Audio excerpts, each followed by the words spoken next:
इसको और ऊपर उठा सकते हैं, ये टेबल।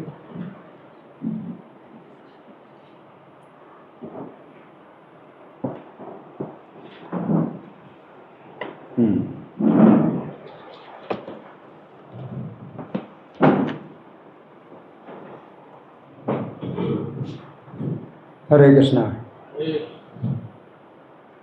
तो चूंकि जन्माष्टमी का उत्सव निकट आ रहा है, तो हम लोग कृष्ण कथा सुन रहे हैं। तो एक कृष्ण कथा ऐसी है जो शायद आपने ना सुनी हो।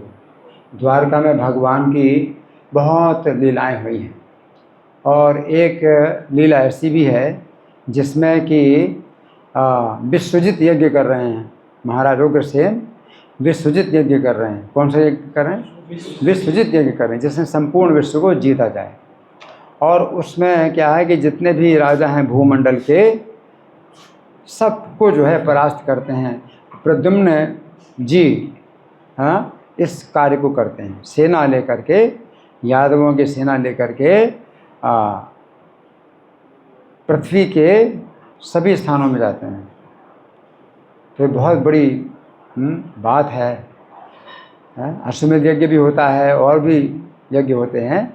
तो भारतवर्ष में ही वो जो है युद्ध होता है। भारतवर्ष में ही केवल उनका सीमित कार्य रहता है। लेकिन इसमें तो जम्बू द्वीप के 9 वर्षों पर विजय प्राप्त करते हैं। बहुत बड़ी बात। जम्बू द्वीप के 9 वर्षों पर विजय प्राप्त करते हैं। भारतवर्ष एक है, केतुमाल वर्ष है, किमपुरुष वर्ष है, हरिवर्ष है, इलावृत वर्ष है, भद्राश्व वर्ष है, उत्तर गुरु वर्ष है। 9 वर्षों में, सभी वर्षों में जाते हैं। तो देखिए बहुत अद्भुत लीला है, बहुत विस्तृत है। मुझे तो बहुत छोड़ना पड़ेगा क्योंकि समय बहुत सीमित है। तो ये कथा सुना रहे हैं कौन? नारद जी सुना रहे हैं। कौन सुना रहे हैं? नारद जी सुना रहे हैं। और सुन रहे हैं कौन? राजा बहुलाश्व, जो मिथिलापुरी के राजा, वो सुन रहे हैं। तो सुनिए बड़े ध्यान से, ये कथा कैसी होगी। नारद जी स्वयं सुना रहे हैं। तो नारद जी कहते हैं, राजन, तब श्री कृष्ण के पुत्र प्रद्युम्न केतुमाल खंड को जीतकर भद्राश्व खंड में गए, जिसकी सीमा का पर्वत गंधमादन पर्वत पर है। जिसकी सीमा गंधमादन पर्वत है, वहाँ सीता नाम की पापनाशिनी गंगा बहती है। क्योंकि गंगा जी जो है जब आकाश से गिरती हैं तो पृथ्वी के किसी स्थान में नहीं गिरती, सुमेरु पर्वत पर गिरती। सुमेरु पर्वत के शिखर पर गिरती हैं, और सुमेरु पर्वत के शिखर से 4 धाराएं 4 दिशाओं में जाती हैं। एक अलकनंदा की धारा जाती है, वो दक्षिण दिशा में जाती है, जो कि हमारे भारतवर्ष में आती है ना। और बाकी धाराएं सीता, चक्षु और भद्रा, ये अलग अलग दिशाओं में जाती हैं। यानी बाकी दिशाएं पूरब, पश्चिम और उत्तर। तो सीता नाम की जो गंगा की धारा है, ये कहाँ पर जाती है? इसमें केतुमाल नहीं, भद्राश्व वर्ष में जाती है ना। सब प्रकार के पापों का नाशक वेद क्षेत्र वहाँ ही था। हयग्रीव भगवान वहाँ नित्य निवास करते हैं। प्रत्येक वर्ष में भगवान का एक अवतार निवास करता है। हयग्रीव भगवान जो है इस स्थान में निवास करते हैं, और धर्म के पुत्र भद्रश्रवा उनकी सेवा करते हैं। तो प्रत्येक वर्ष में भगवान का एक ना एक अवतार निवास करता है। तो ये जो है भद्राश्व वर्ष है। यहाँ पर भद्रश्रवा जो है नाम के भक्त हैं, जो धर्मदेव के पुत्र हैं, ये पूजा करते हैं। किसकी पूजा करते हैं? हयग्रीव भगवान की। सुन रहे आप लोग? नहीं सुन रहे? हयग्रीव भगवान की पूजा करते हैं इस भद्राश्व वर्ष में। कौन सा वर्ष है ये? कौन सा वर्ष? जोर से बोलो, जोर से। कौन सा वर्ष है? हाँ, मुंह से निकलते हैं, मुंह एकदम बंद पड़ा हुआ है, इसे 50 दिनों से खाया नहीं है। भद्राश्व वर्ष में है। भद्राश्व वर्ष भारतवर्ष के अलावा 8 वर्ष और भी हैं जम्बू द्वीप में। ये भद्राश्व वर्ष। कौन सा वर्ष? हाँ, अब कुछ आगे आवाज़। भद्राश्व वर्ष में। और यहाँ पर गंगा जी की अलकनंदा नाम की धारा नहीं है जो भारतवर्ष में है। यहाँ पर कौन सी धारा है गंगा जी की? सीता नाम की धारा है गंगा जी की। और भगवान का कौन सा अवतार यहाँ निवास करता है? हयग्रीव अवतार। और उनकी पूजा करने वाले कौन हैं? भद्रश्रवा। किसके पुत्र हैं? धर्म के पुत्र हैं, भद्रश्रवा। हाँ, और गंगा जी के किनारे प्रद्युम्न जी का शिविर लगाया। पूरी सेना जो है को ठहराया कहाँ पर? गंगा जी के किनारे, सीता नाम की धारा है उसके किनारे। और भद्राश्व वर्ष के स्वामी भद्रश्रवा ने प्रद्युम्न जी की प्रदक्षिणा की और प्रणाम किया और बड़ी भक्ति के साथ भेंटें दी और कहा। किसने भक्ति के साथ भेंटें दी? जोर से बोलो। भद्रश्रवा। मुँह से नहीं निकलता है, नहीं निकल रहा मुँह से। जोर से बोलो। किसने? भद्रश्रवा ने भेंटें दी। किसको भेंटें दी? प्रद्युम्न जी को। नहीं सुन रहे क्या? कान खोले नहीं है, कान बंद है क्या? हैं? किसको भेंटें दी? प्रद्युम्न जी को भेंटें दी भक्ति के साथ। और कहा, भद्रश्रवा बोले, प्रभु आप पूर्ण परिपूर्णतम साक्षात भगवान हैं, सज्जनों की रक्षा और जगत को जीतने के लिए आप निकले हुए हैं। पूर्व काल में आप संबर नाम के दैत्य को जीत चुके हैं। संबर नाम के दैत्य को आपने जीता था पूर्व काल में। ये प्रद्युम्न जी की जन्म की बड़ी अद्भुत लीला है। संबर असुर को आप जीत चुके हैं, यानी मार चुके हैं। आपने मारा तो पृथ्वी का बड़ा भारी भार उतरा, संबर को आपने मारा, है ना। उसी का छोटा भाई उत्कच बड़ा दुष्ट दानव था। गोकुल में भगवान श्री कृष्ण ने सकट में जब आया था तो मार दिया। उसी का भाई उत्कच नाम का असुर। क्या नाम था? उत्कच नाम का असुर। भगवान ने मारा उसको जब सकट में बैठा हुआ था, भगवान ने मारा। आपने शंबरासुर को मारा, उसी का भाई हाँ सकटासुर बोलने लगे, उत्कच था, उसको भगवान कृष्ण ने मारा, है ना। हाँ, और उसका सबसे बड़ा भाई शकुनी बहुत बलवान है और बहुत दुष्ट है। आप एकमात्र आप ही जीत सकते हैं, दूसरा कोई जीत नहीं सकता। तो प्रद्युम्न बोले कि दैत्यराज शकुनी किस वंश में उत्पन्न हुआ है और कहाँ रहता है, उसमें कितना बल है? किसने पूछा? किसने पूछा? प्रद्युम्न जी ने पूछा। नहीं सुन रहे हैं, नहीं सुन। किसने पूछा? किससे पूछा? भद्रश्रवा से पूछा। क्या पूछा? शकुनी। 3 भाइयों के नाम बताए भद्रश्रवा ने। 2 भाई मारे गए तो अच्छा हुआ, एक भाई है शकुनी, वो बहुत दुष्ट है, उसको भी आप मारिए। वो यहीं रहता है। कहाँ पर रहता है? भद्राश्व वर्ष में। भद्राश्व वर्ष में रहता है। ये दोनों थे भारतवर्ष में थे, ये सकटासुर और शंबरासुर। तो प्रद्युम्न जी ने मारा, प्रद्युम्न जी ने शंबरासुर को मारा और श्री कृष्ण ने सकटासुर को मारा। और उसका बड़ा भाई कौन है? शकुनी।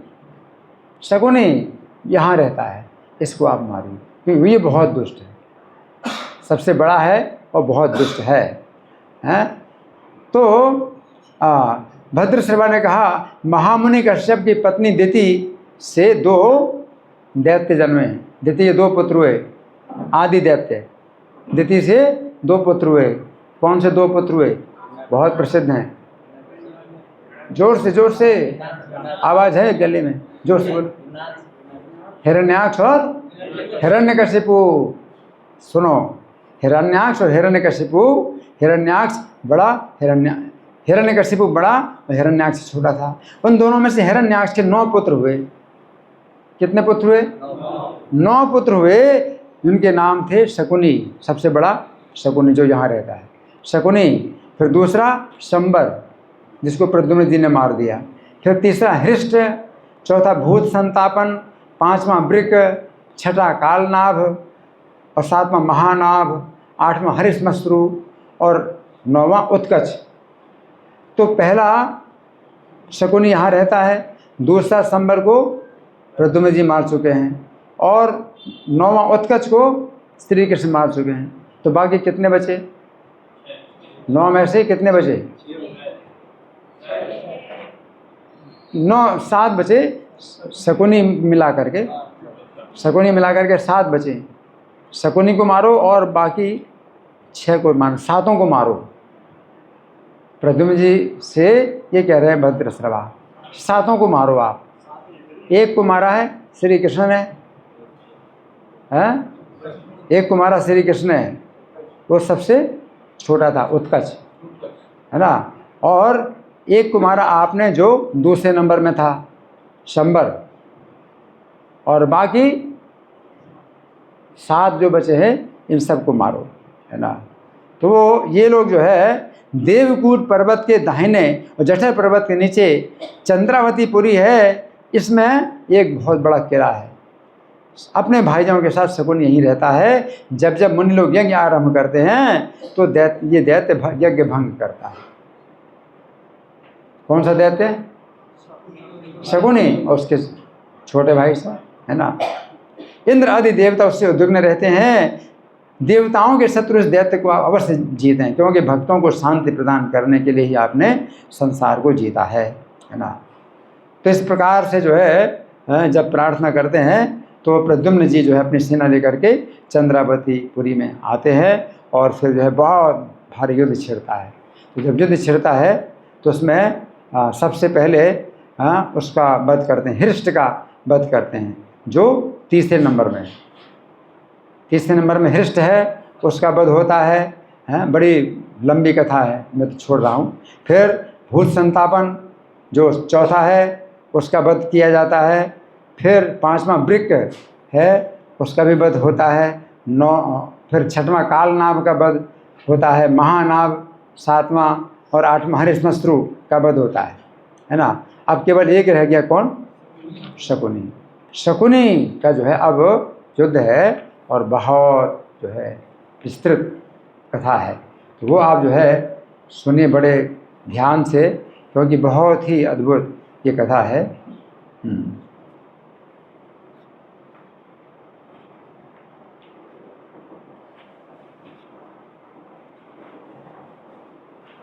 भगवान उस समय क्या था, शकुनी ने ऐसा युद्ध किया कि प्रद्युम्न जी और जितने यादव हैं सब ने भगवान श्री कृष्ण को पुकारा।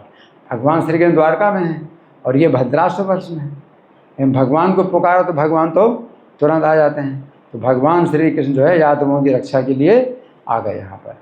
अब सुनो बड़े ध्यान से, भगवान ने जो है अब शकुनी के बारे में बोला। शकुनी जो है भगवान कृष्ण की जो है युद्ध से जो है उसका धनुष कट गया और वो जो है भयभीत होकर के चंद्रावतीपुरी में चला गया।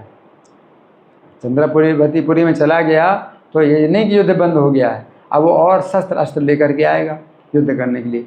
तब तक भगवान को समय मिला तो यादवों को अब समझा रहे हैं।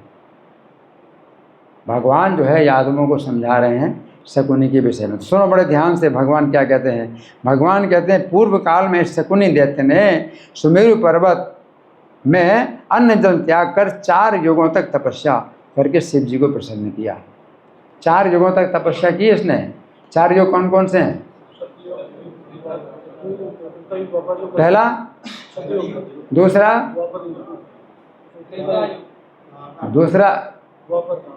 दूसरा त्रेता, तीसरा द्वापर, चौथा कलयुग। कुल मिला के कितना वर्ष होता है चारों युगों को मिला के?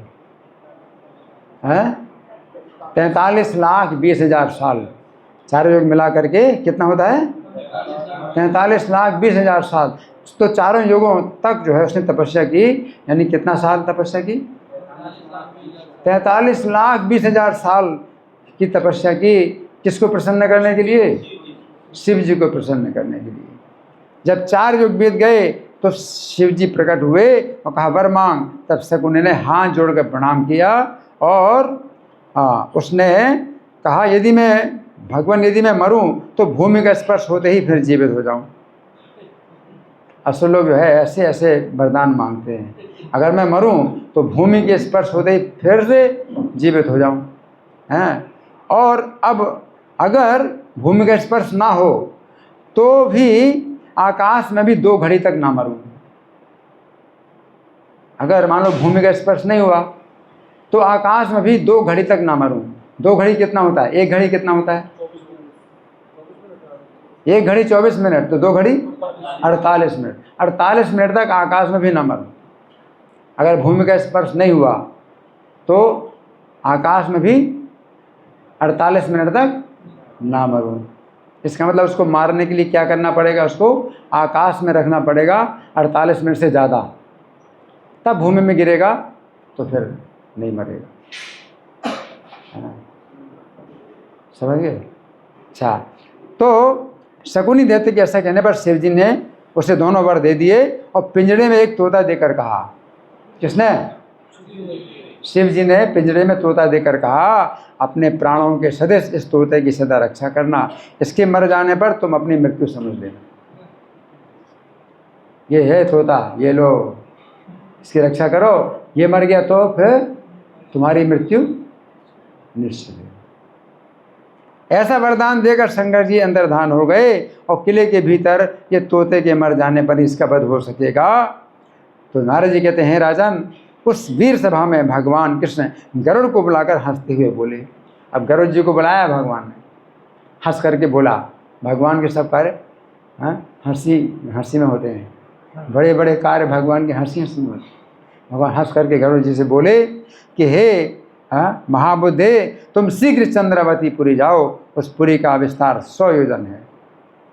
कितने योजन की पुरी है? 100 योजन। एक योजन कितना होता है? 12 किलोमीटर। तो 100 योजन कितना हुआ?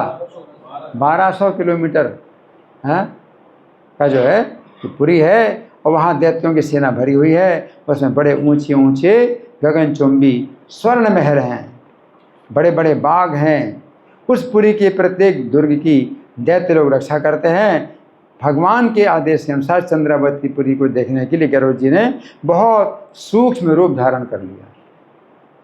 चंद्रावती पुरी को देखने के, जैसे हनुमान जी भी लंका में प्रवेश करते हैं तो बहुत छोटा सा रूप धारण करते हैं, है ना।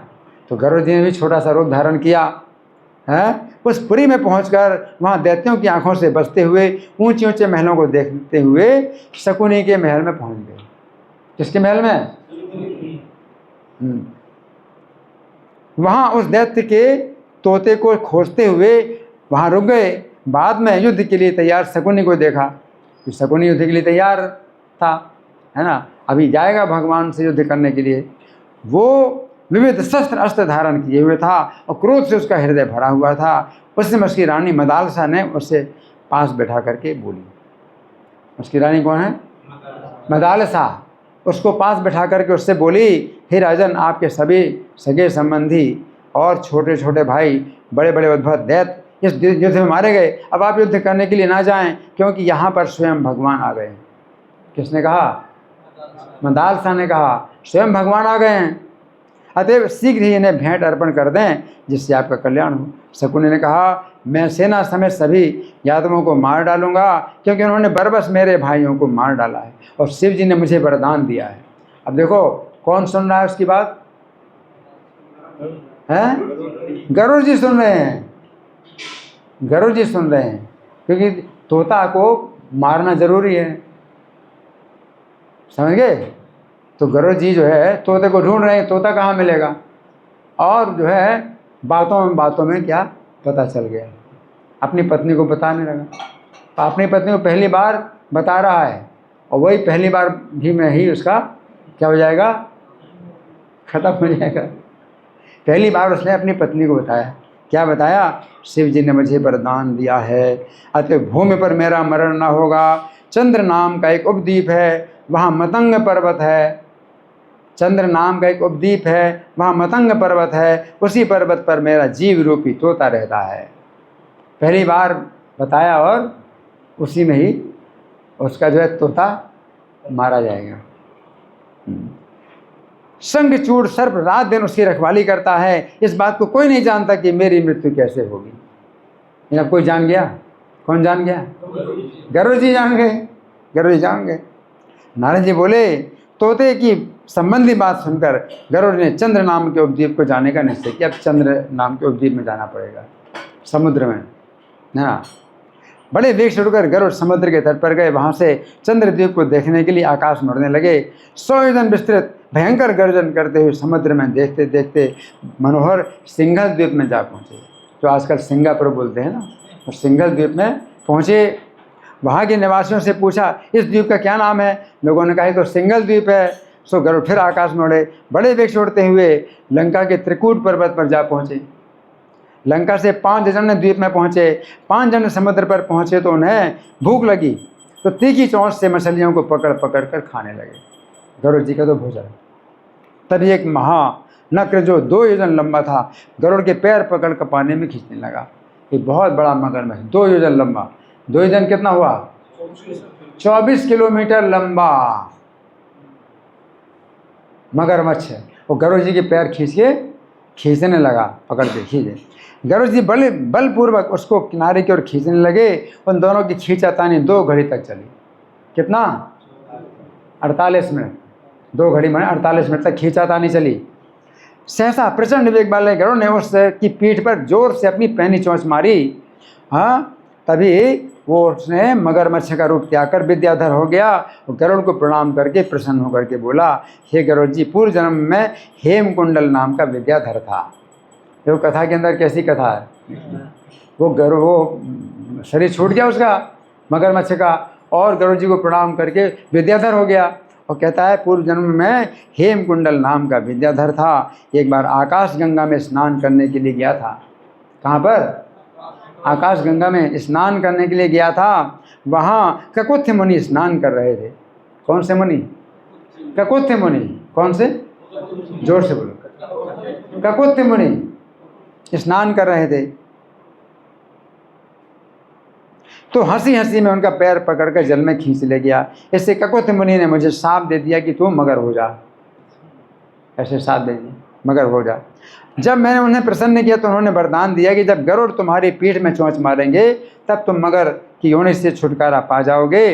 तो आपकी कृपा से आज मैं शाप मुक्त हो गया। आपकी कृपा से। किसकी कृपा से? गरुड़ जी की कृपा से। गरुड़ जी को बोल रहा है वो। नारद जी कहते हैं, हे राजन, ऐसा कहकर जब हेमकुंडल विद्याधर चला गया तब गरुड़ जी अपने पंखों से आकाश में उड़ गए। बड़े वेग से उड़ते हुए गरुड़ जी हरण द्वीप में जा पहुँचे। वहाँ अपांतर तमा मुनि प्रबल तपस्या कर रहे थे।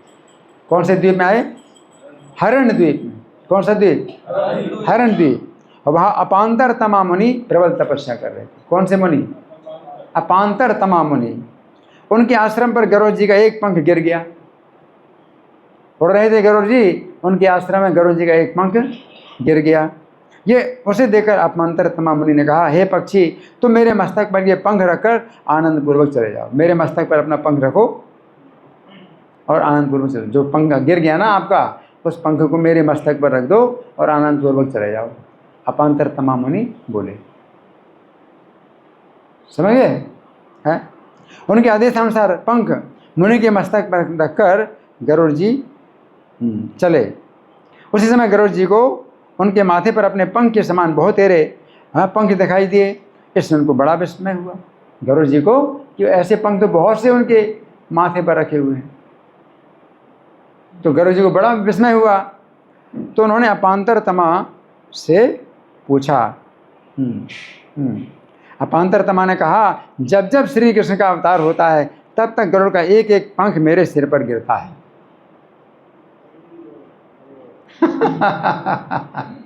हरि बोल। गरुड़ जी को बड़े विस्मित हो गए, बहुत से पंख हैं आपके माथे पर। जब जब कृष्ण का अवतार होता है तब तक गरुड़ का एक पंख मेरे माथे पर गिरता है। इसी से मेरे मस्तक पर अगणित पंख पड़े हुए हैं। प्रत्येक कल्प में श्री कृष्ण का अवतार होता है। प्रत्येक कल्प में। एक कल्प कितना होता है? 4 अरब 32 करोड़ साल का एक कल्प होता है। और उतनी प्रलय होती है तो 8 अरब 64 करोड़ साल में श्री कृष्ण का एक अवतार होता है। और ऐसे कितने अवतार हो चुके हैं मेरे मस्तक पर? जितने मेरे मस्तक पर पंख हैं, और उनकी संख्या ही नहीं कितने पंख।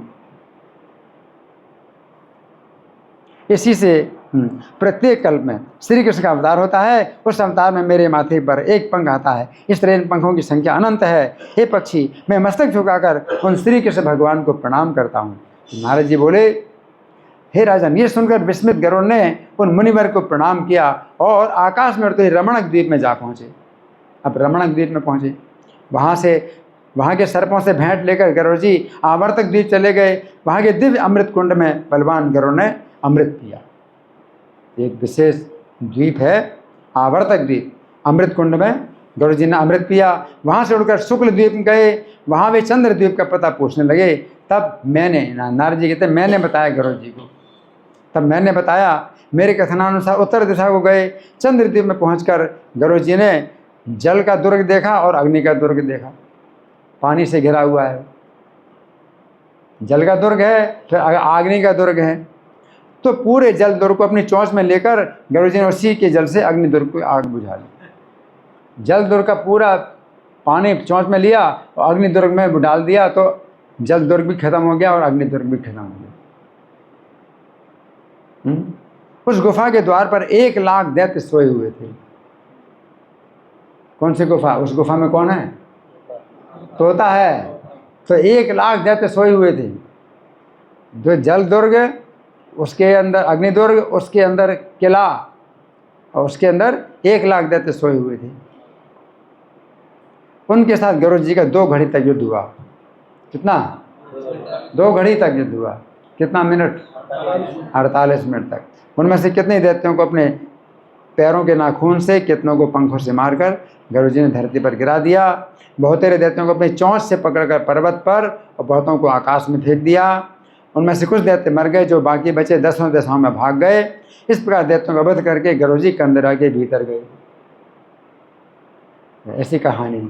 ऐसी कहानी कभी सुनी? ऐसी कथा उसका जीव रूपी तोता है ना, उसको मारना है। तो कंदरा के भीतर जाते ही गरुड़ ने शंखचूड़ के ऊपर पैर रख दिया। इससे वो बहुत डर गया। उसने शकुनी दैत्य के जीव रूपी तोते को पिंजड़े समेत जल में डालकर भाग गया। तब गरुड़ ने पिंजड़े सहित तोते को अपनी चोंच में रख लिया। उसे लेकर गरुड़ आकाश में गए और अब युद्ध भूमि में जाने का विचार किया, जहाँ युद्ध चल रहा है। कहाँ पर युद्ध चल रहा है? भद्राश्व वर्ष में। इससे पहले कि भागे हुए दैत्यों में बड़ा कोलाहल मचा। तोता ले गया, तोता ले गया, आकाश मंडल में आवाज़ गूंजी और सब दैत्य सैनिक सभी भूमि में समस्त ब्रह्मांड में फैल गया। असुरों के मुख से तोते के अपहरण की बात सुनकर शकुनी दैत्यों को बड़ी शंका हुई। शकुनी दैत्य यहाँ पर है, और पूरे आकाश में जो है ये ध्वनि फैली ना, तो शकुनी को बड़ा क्या हुआ? शंका हुई। तोता वो सूर लेकर चंद्रावतीपुरी से उड़ा, गरुड़ तोते को ले गए हैं, ये सुनकर रोष पूर्वक उनका पीछा करने लगा। अब शकुनी यहाँ का युद्ध छोड़ करके आकाश में उड़ा, गरुड़ जी से युद्ध करने लगा, क्योंकि तोता उनकी चोंच में था, है ना। उसने गरुड़ को अपने सूल से मारा, तो भी उन्होंने मुख से तोते को नहीं छोड़ा, और 7 समुद्र और 7 द्वीपों से भी आगे बढ़ गए गरुड़ जी। दैत्यराज शकुनी ने प्रत्येक दिशा में और आकाश में भी उनका पीछा किया, और फिर गरुड़ आकाश में भ्रमण करते हुए 1 करोड़ योजन तक चले गए। 1 करोड़ योजन कितना हुआ? किलोमीटर। 12 करोड़ किलोमीटर तक चले गए। दैत्य के त्रिशूल की मार से छत विक्षत हो गए। बहुत बलवान दैत्य था, त्रिशूल से छत विक्षत हो गए गरुड़ जी। फिर भी मुख से तोते को नहीं छोड़ा। 1 लाख योजन ऊंचे आकाश में जाने पर, 1 लाख योजन ऊंचे आकाश में गए। कितना किलोमीटर हुआ? 12 लाख किलोमीटर आकाश में ऊंचे जाकर के पिंजड़े सहित उसको पत्थर की भांति सुमेरु पर्वत के शिखर पर बड़े वेग से गिरा दिया। पिंजड़े को गिरा दिया, जिससे पिंजरा टूट गया और तोते के प्राण पखेरु उड़ गए। तब गरुड़ उस महायुद्ध में श्री कृष्ण के पास चले गए। दैत्य शकुनी खिन्न चित्त होकर चंद्रापुरी में लौट आया। उसने एक बार ही बताया कि किसी को पता नहीं है, अपनी पत्नी को बताया किसी को पता नहीं है, और उसी में ही पता चल गया, किसी को पता चल गया, किसी को पता नहीं है कि किसी को पता चल गया, है ना। और तोता मर गया। अब शेष दैत्यों को लेकर नाना प्रकार के अस्त्र शस्त्र धारण किए शकुनी उच्च श्रवा घोड़े पर आरूढ़ होकर क्रोध से युद्ध करने के लिए भगवान श्री कृष्ण के सामने आया। शकुनी और उसकी सेना का पुनः आगमन देखकर सब यादवों ने अपने अपने आयुध उठा लिए। उस समय दैत्यों का यादवों के साथ घोर युद्ध हुआ। वीरों के साथ वीर इस प्रकार जूझने लगे जैसे सिंहों के साथ सिंह लड़ रहे हों, और शकुनी सबसे आगे था। बाण वर्षा द्वारा उसने अंधकार उत्पन्न कर दिया। तब सार्क धनुष धारण करने वाले भगवान अपने उस धनुष से उसी प्रकार सुशोभित हुए जैसे इंद्रधनुष से मेघ की शोभा होती है। साक्षात भगवान श्री कृष्ण एक ही बाण से असुर शकुनी के बाणों को काट डाला। एक बाण से नींद आ रही? हरि वो नींद आ रही? क्या सुना? कुछ नहीं सुना। क्या सुना? एक बाण से शकुनी के सब बाणों को काट डाला भगवान ने। युद्ध में अपने धनुष को कान तक खींचकर शकुनी ने श्री कृष्ण के हृदय में 10 बाण मारे। कान तक खींचा और कृष्ण के हृदय। तब हाँ, शकुनी के धनुष की प्रत्यंचा को श्री कृष्ण ने 10 बाणों से काट डाला। प्रत्यंचा समझते थे? धनुष की प्रत्यंचा डोरी काट डाला, 10 बाणों से काट डाला। मायावी दैत्य शकुनी सबके देखते देखते 100 रूप धारण करके हरि के साथ युद्ध करने लगा। कितनी माया है! कितने रूप धारण कर लिए उसने? 100 रूप धारण करके हरि के साथ युद्ध करने लगा। तब साक्षात भगवान श्री कृष्ण 1000 रूप धारण करके उस दैत्य के साथ युद्ध करने लगे। भगवान ने कितने रूप धारण कर लिए? 1000, वो 100 1000 रूप। अद्भुत सी बात हुई।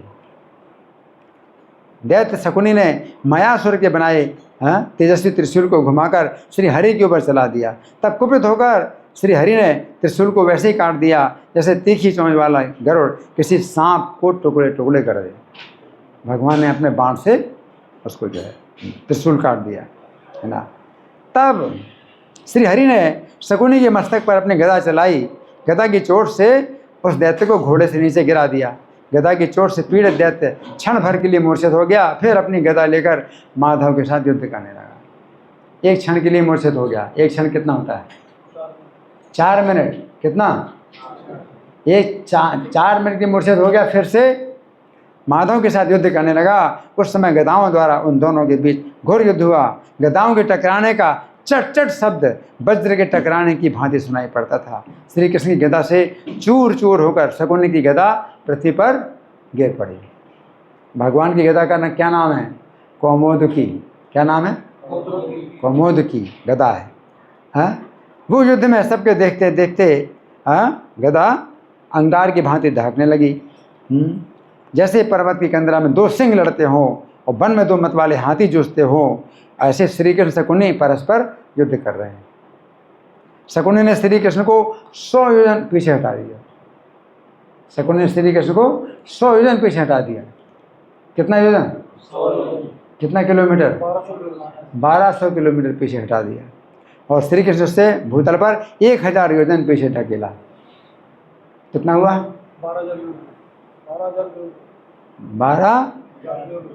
12,000 योजन। 12,000 योजन है ना, तो कितना किलोमीटर हुआ? नहीं, 1000 योजन तो 12,000 किलोमीटर। उसने 1000 किलोमीटर भगवान को पीछे हटाया, तो भगवान उसको 12,000 नहीं, उसने 1200 किलोमीटर पीछे किया था, भगवान उसको 12,000 किलोमीटर पीछे कर दिया।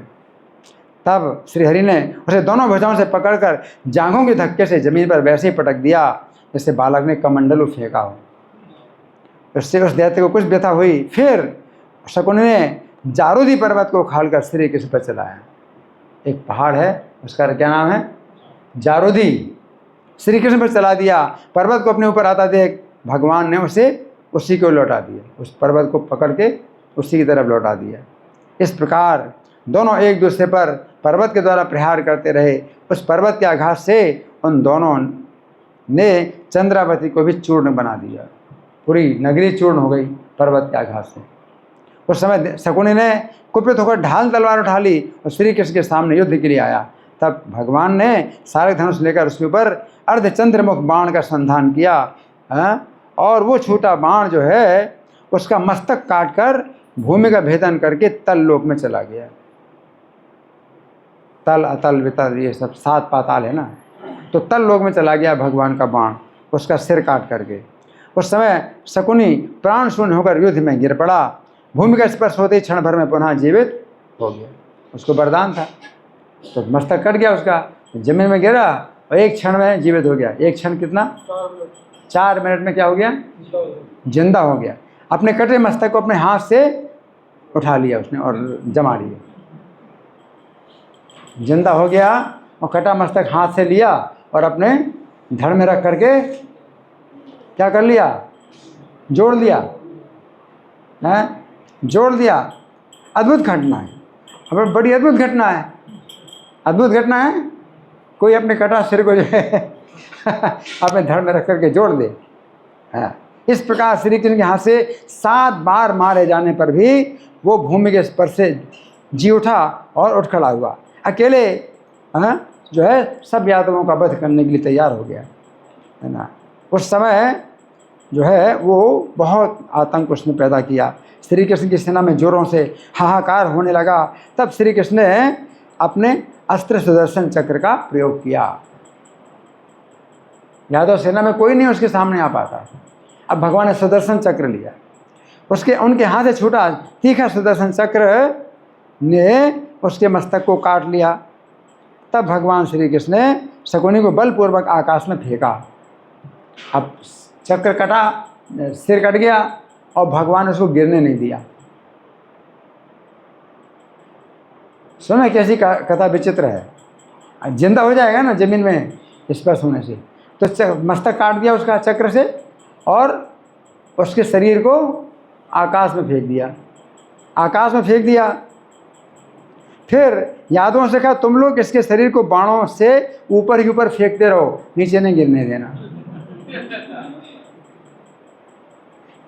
कितनी देर तक?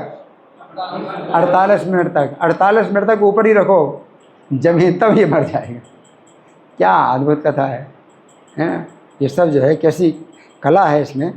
तो भगवान ने कहा, इस नारद जी कहते हैं, हे राजन, श्री हरि की ये बात सुनकर जितने वीर थे आकाश से गिरते हुए दैत्य को बाणों से ऊपर उठाने लगे। तो दीप्तिमान के बाणों से हाथों दैत्य लोगों के देखते देखते 100 योजन ऊपर चला गया। दीप्तिमान भगवान का पुत्र है, तो उसने जो है अपने बाणों से 100 योजन ऊपर उठाया उसको। 100 योजन कितना होता है? 1200 किलोमीटर ऊपर उठाया, है ना। फिर सांबे के बाण का धक्का पाकर 1000 योजन और ऊपर चला गया। सांबे ने और बाण मारा, कितना चला गया ऊपर? 1000। कितने किलोमीटर हुआ? 12000 किलोमीटर और ऊपर उठाया, और ऊपर उठाया। तब अर्जुन भी उसमें, अर्जुन ने अपने बाण से चोट की, उस बाण से 10,000 योजन और ऊपर चला गया। 10,000 कितना होता है? 1,20,000 किलोमीटर है। 1,20,000 किलोमीटर अर्जुन ने और ऊपर उठाया उसको। तब नीचे आने लगा। अनिरुद्ध ने बाण से उसको 1,00,000 योजन और ऊपर उछाला। उनको रेस्ट करने देते, उनकी तबीयत ठीक नहीं। 1,00,000 योजन और ऊपर उठाया। कितना हुआ किलोमीटर? 12 लाख किलोमीटर। किसने? अर्जुन ने तो 10,000 किलोमीटर उठाया था। अनिरुद्ध ने 12 लाख किलोमीटर ऊपर उठाया उसको। तब वो फिर नीचे आने लगा। तब अनिरुद्ध के बाण नहीं, 1,00,000 योजन तो हो गया। इसके बाद प्रद्युम्न ने अपने बाण से 10 लाख योजन ऊपर और उठाया। प्रद्युम्न जी ने कितना ऊपर उठाया उसको? 10 लाख योजन। जब नीचे आ जाता तो और ऊपर उठाते हैं। तो 10 लाख योजन कितना हुआ? 1,20,00,000 किलोमीटर ऊपर उठाया। फिर से आकाश से नीचे गिरते देखकर योगेश्वर भगवान श्री कृष्ण ने उस पर बाण मारा, जिससे वह 1 करोड़ योजन ऊपर चला गया। कितना? 12 करोड़ किलोमीटर ऊपर।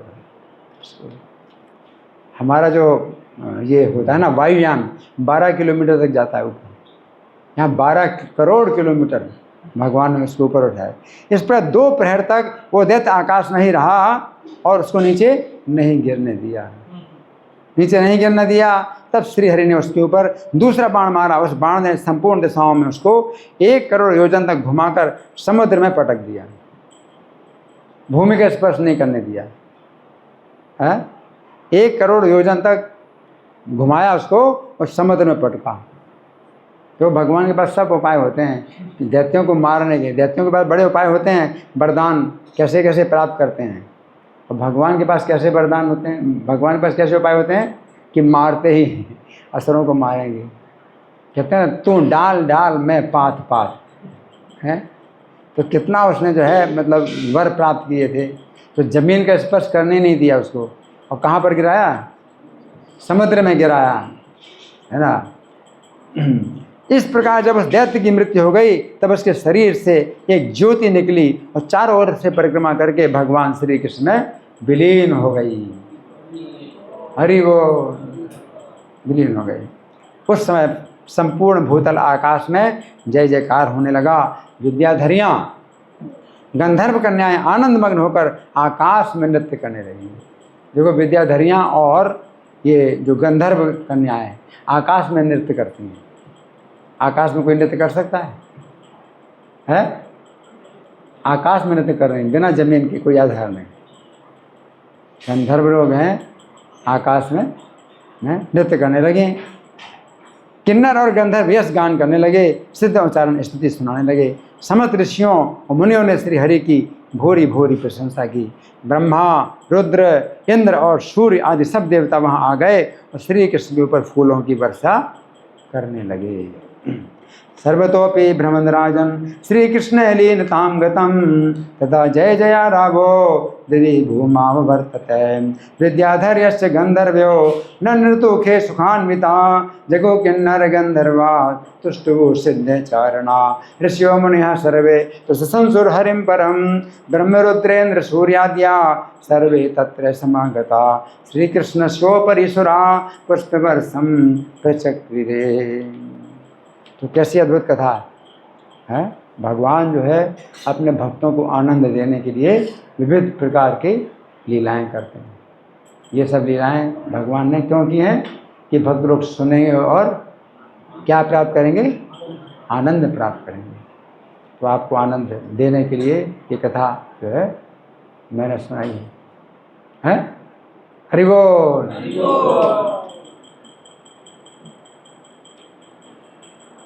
अब आप लोगों की ओर से कोई प्रश्न है, कोई चर्चा है, या मैं प्रश्न करूं? हाँ जी है। बकासुर है। भद्रासवर्ष, भद्रासवर्ष यहाँ से कितना दूर है? भद्रासवर्ष देखिए, जम्बू द्वीप जो है हमारा 1 लाख योजन का है। जम्बू द्वीप हमारा पूरा 1 लाख योजन का है। 1 लाख योजन का मतलब क्या हुआ कि बीच में सुमेरु पर्वत है। सुमेरु पर्वत से 1 लाख योजन का जो है मतलब रेडियस में, 1 लाख योजन की रेडियस में मतलब फैला हुआ है। समझ गए?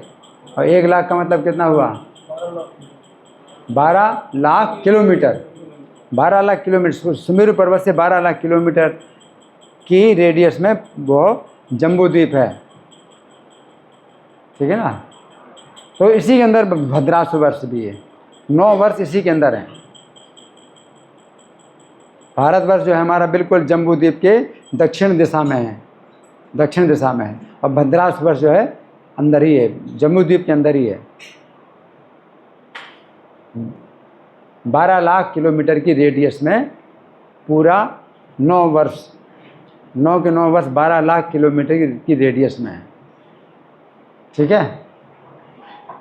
और कोई प्रश्न किसी का? या मैं प्रश्न करूँ? मैं प्रश्न करूँ? ठीक है।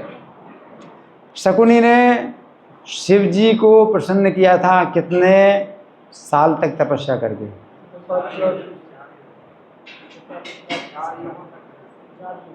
4 योग। 4 योग कौन कौन से? ठीक है। तो कुल मिला के कितना होता है वर्ष? कितने वर्ष होते हैं?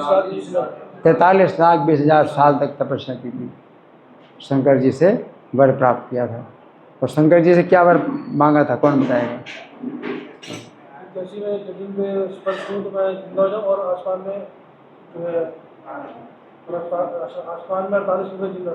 हाँ, जमीन के स्पर्श से मैं पुनः जीवित हो जाऊं और आकाश में भी 2 घड़ी तक अब 2 घड़ी 2 प्रहर, इसमें 2 प्रहर बताया ना, तो 2 प्रहर तो ज़्यादा होता है ना। तो संस्कृत में देखना पड़ेगा कि इसमें क्या वर्णन है। उसने जो मांगा था वरदान, हाँ ये है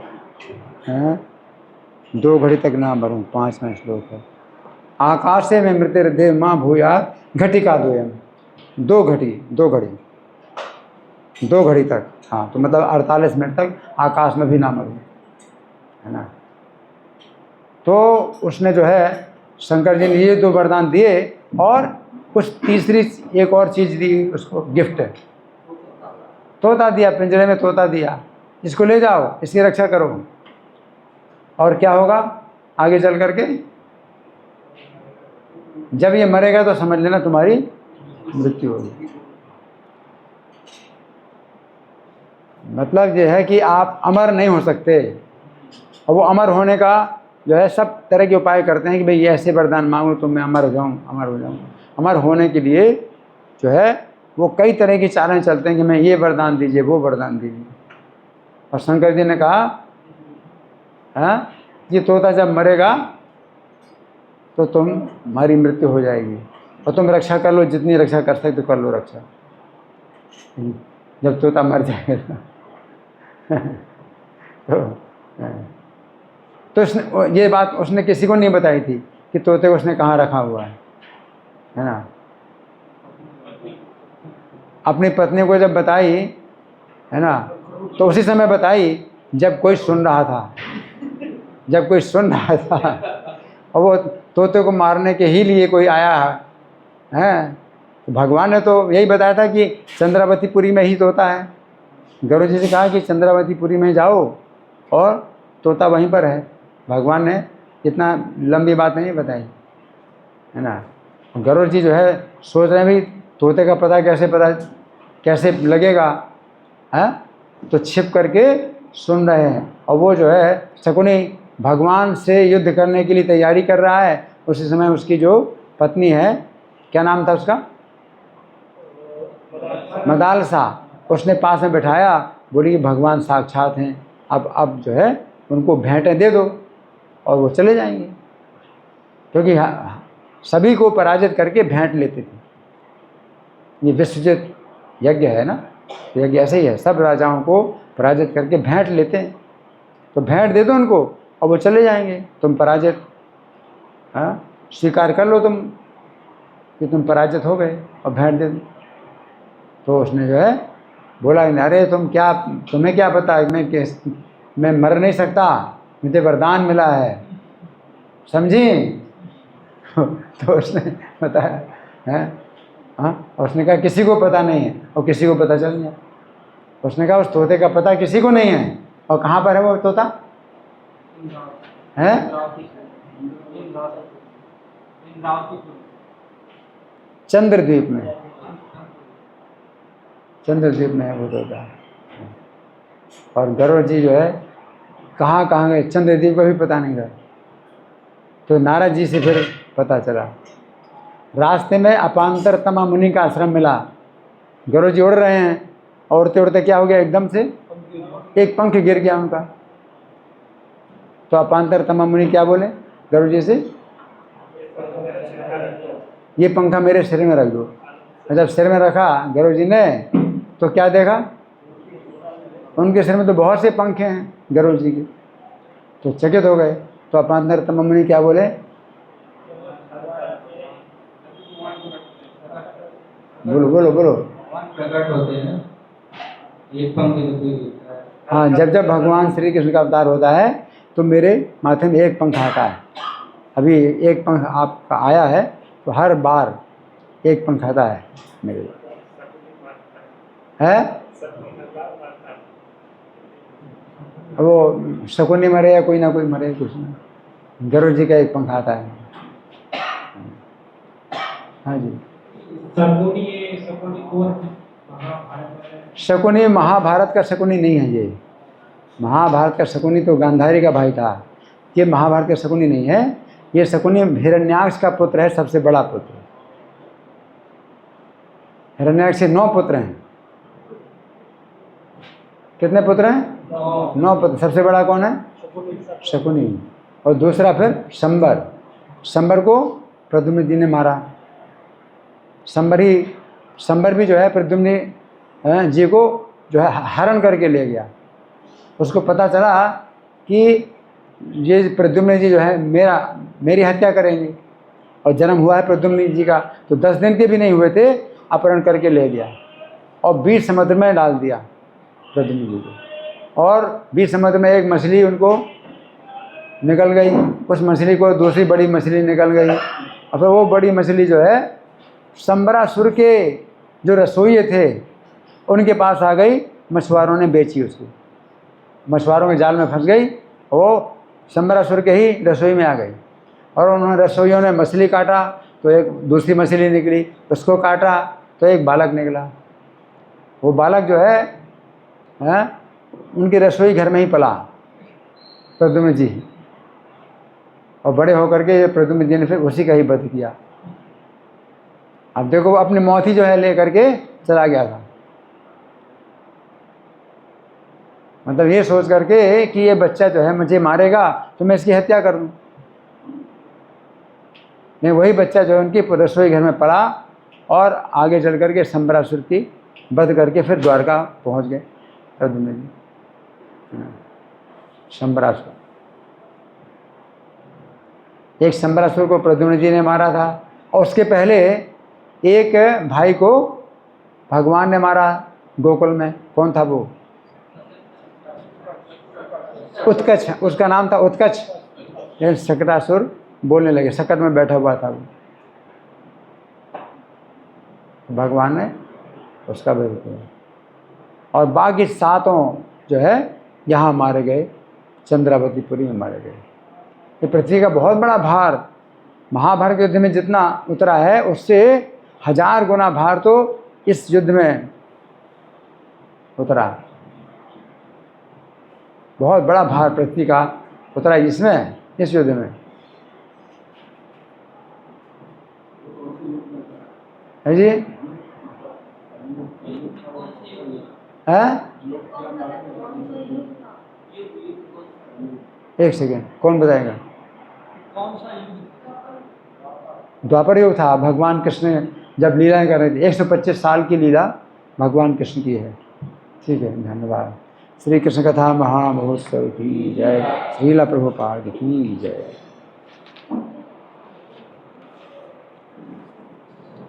हरे कृष्णा।